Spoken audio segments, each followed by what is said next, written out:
Welcome to the Layman's Seminary. What I'm going to be doing in this video is giving short answers to what was unfolded in our some of our videos in the Dispensationalism series. And so it's pretty self-explanatory, so we'll get right into it.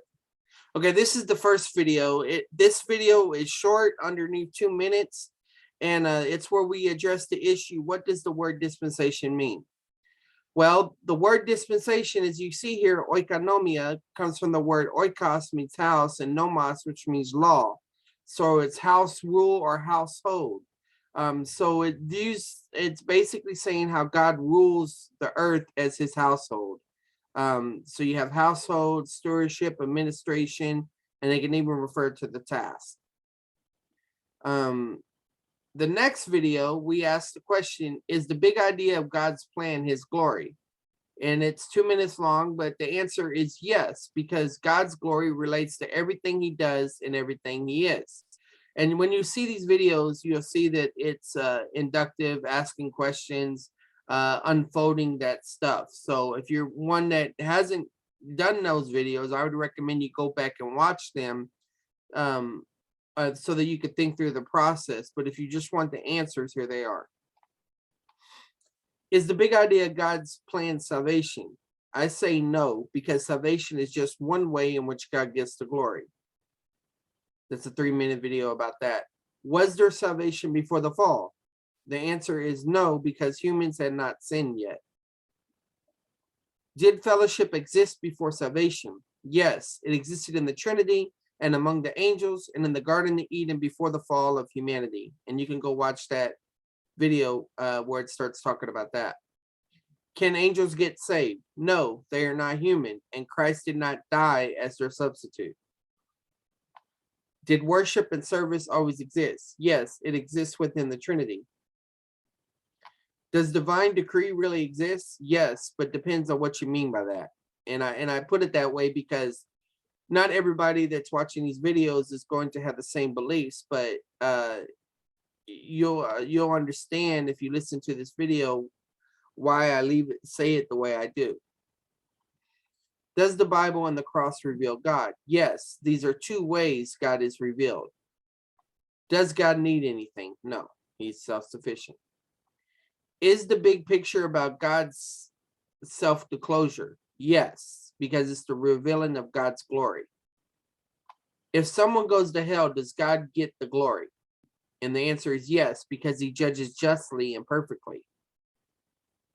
How is God glorified at the great white throne judgment? And the answer is by his wise and perfect judgment. How is God glorified in his dealings with the nations? See, for example, the Daniel prophecy of chapter 2, how you see God's dealing with the nations, and how the mountain, which refers to the millennial reign of Christ, the messianic reign of Christ, smashes all those things to pieces and shows that he's superior and reigning over the earth and all of that. Okay, so here's a little mini review of the previous 14 videos. Okay, you can go in there. That's only about 2 minutes, and the previous 14 videos are the ones that we just asked questions for. And then so what I did was I took the questions and I put them all together so we can get a summary of what we've talked about so far. God runs the earth, his household, by distinct arrangements throughout human history. Now keep in mind, this is all tentative and preliminary. This study is going to go deeper. I've already gone deeper in those videos. If you want to go ahead and go ahead. But as far as the summaries, I haven't written those summaries yet. So that's what I'm working on now. God runs the earth, his household, by his distinct arrangements throughout human history. This relates to the overarching purpose of glory, with salvation being one of his glorious activities. Salvation is not primary because it did not exist prior to the fall, but fellowship, worship, and service did exist in the Trinity, the angelic realm, and in the garden before the fall occurred. God's self-disclosure God's self-disclosure includes the cross is his glory. God is the glorious one that gets the glory for all his wise, just, perfect judgments upon nations and individuals in the past, present, and future. Okay. Now, here's a question. What 3 things make you a dispensationalist? I couldn't fit it all into one. But the answer is, for right now, let's just say 1 is the recognition of the glory of God as the overarching principle. 2, literal interpretation. And 3, clear and consistent distinction between Israel and the church. For those that recognize those are Rari sine qua nons, or his essentials. But those are evaluated later on in the series. Just keep that in mind. Why do people blur Israel and the church? Part A. Well, one reason they blurred the distinction between Israel and the church is they think the overarching theme of God's plan is salvation. So that causes them to not see certain passages clearly. Is that the only reason? No, it's not, but it's the one I gave in this video. How does God gloriously reveal himself? He reveals himself clearly. Basically, this is the idea that God is a clear communicator, that he's not playing games. He's seeking to reveal himself, not to hide himself.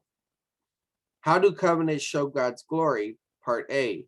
And the answer is because the covenants show that God keeps his distinct promises to individuals and nations and things like that. What if we differ on the dispensations or the number of the dispensations? That's fine, because you shouldn't hold to a belief that you don't think is in the Bible. So depending on how many dispensations you see either explicitly or implicitly taught in the Bible, that's fine. I only expect people to reflect what they see in the Bible. I usually start out with the 7 dispensations because that's in a lot of the literature, and then we evaluate that, and that's what we do in this series. We go up to some views that say there's 12 dispensations. So just keep those things in mind. What is the first dispensation? Well, for now, we will say it's before the fall. In this video, talking about creation to the fall. But we will be evaluating that as well in other videos. Why are the 7 dispensations important? Well, the answer is because it's important to recognize why or how these different theologians or scholars or Bible students came to the conclusion of 7 dispensations. So even if you don't come to the same conclusion, you know how they got there, which will actually help you in your interpretation, in your study of scripture.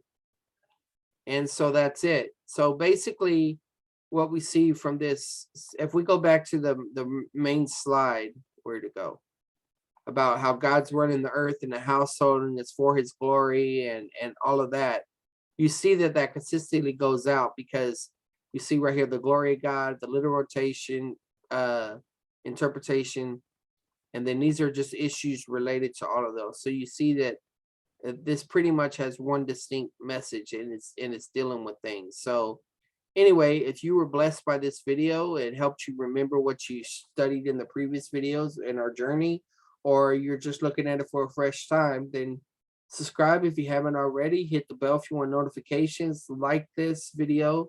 In other words, give it a thumbs up. Share this with others. And most of all, keep this ministry in prayer. God bless.